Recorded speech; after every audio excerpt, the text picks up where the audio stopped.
തീരുമാനിച്ചുകൊണ്ട് അത് പ്രഖ്യാപിച്ചായിരിക്കും. രമേശ് ചെന്നിത്തലയെ നമുക്ക് ആ സമരമുഖത്ത് കാണാൻ കഴിയുന്നുണ്ട്. ഷിബു ബേബി ജോണിനെ കാണാൻ കഴിയുന്നുണ്ട്. ടി വി പ്രസാദ് വിവരങ്ങളുമായി നമ്മളോടൊപ്പം തുടരുന്നുണ്ട്. പ്രസാദ്, ഇന്നലെ നമ്മൾ ഓരോ ജില്ലയിലേക്കും പോകുമ്പോൾ നമ്മളുടെ റിപ്പോർട്ടർമാർ മൈക്ക് വെക്കുന്ന ചോദിക്കുന്ന എല്ലാവർക്കും പറയാൻ അവരുടെ ദുസ്സഹമായ ജീവിത സാഹചര്യങ്ങൾ ഉണ്ടായിരുന്നു. ആശുപത്രിയിൽ നേരിടേണ്ടി വരുന്ന സമീപനങ്ങൾ, ജോലിക്ക് കൂലിയില്ലാതെ പണിയെടുക്കേണ്ടി വരുന്ന സാഹചര്യങ്ങൾ, ഇങ്ങനെ പലതിനെ കുറിച്ചും അവർക്ക് പറയാനുണ്ടായിരുന്നു. ആ അത്രത്തോളം തീവ്രമായ ജീവിത സാഹചര്യം തന്നെയാണ് അവരെ ഈ പോരാട്ടത്തിലേക്ക് എത്തിച്ചത്.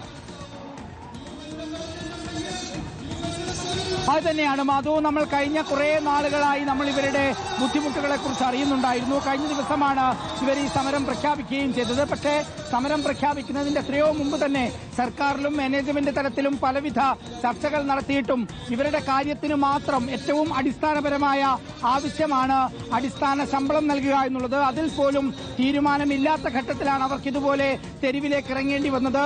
7 വർഷമായി 1 രൂപ പോലും ശമ്പളം കൂട്ടിക്കിട്ടാത്ത വിഭാഗമാണ് നമുക്ക് മുമ്പിൽ ഇന്ന് സമരം ചെയ്യുന്നത് എന്നുള്ളതാണ്. ഇവരുടെ പ്രസംഗത്തിനിടെ ശക്തമായ കയ്യടിയാണ് ഓരോ പ്രവർത്തകരുടെ ഭാഗത്തുനിന്നും ഉണ്ടാകുന്നത്. ഇവിടെ സെക്രട്ടേറിയറ്റിന് മുന്നിൽ നടക്കുന്ന സമരം, പ്രതിഷേധം, അത് സമീപകാലത്തെ ഏറ്റവും വലിയ സമരങ്ങളിൽ ഒന്നായി മാറുന്നു എന്നുള്ളതാണ്. ഇന്ന് രാവിലെ 9 മണിക്ക് തന്നെ പാളയം രക്തസാക്ഷി മണ്ഡപം നിറഞ്ഞു കവിഞ്ഞിരുന്നു ഈ സമരക്കാരെ കൊണ്ട്. ഇന്ന് ഒരൊറ്റ ദിവസത്തേക്കാണ് ഇവർ സമരം ആലോചിച്ചതെങ്കിൽ പോലും ഇവിടുന്ന് അങ്ങോട്ടേക്കുള്ള ദിവസങ്ങളിൽ സമരം മുന്നോട്ട് കൊണ്ടുപോകണോ എന്ന കാര്യത്തിൽ ഇന്ന് തീരുമാനമെടുക്കുമെന്നാണ് നേതൃത്വം വ്യക്തമാക്കുന്നത്.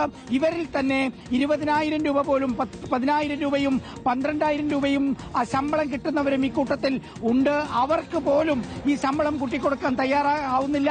അങ്ങനെയാണ് 40,000 രൂപയെങ്കിലും അടിസ്ഥാന ശമ്പളം കിട്ടണം എന്ന ആവശ്യത്തിലേക്ക് നഴ്സുമാർ മാറുന്നതും.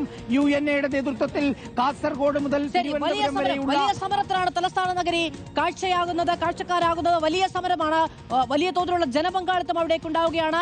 ഈ ആവശ്യങ്ങളിൽ നിന്ന് പിന്നോട്ടില്ല എന്നുള്ളത് അവർ പ്രഖ്യാപിക്കുകയാണ്. പരിഹാരം കാണും വരെ സമരത്തിൽ നിന്നും പിന്നോട്ടില്ല എന്ന് പ്രഖ്യാപിച്ചുകൊണ്ടാണ് നഴ്സുമാർ സമരത്തിന് വേണ്ടി എത്തിയിരിക്കുന്നത്. ടി വി പ്രസാദും റോഷിപാലും ഹരിമോഹനും റാഹിസ് റഷീദും ഒക്കെ നമ്മളോടൊപ്പം ഉണ്ട്.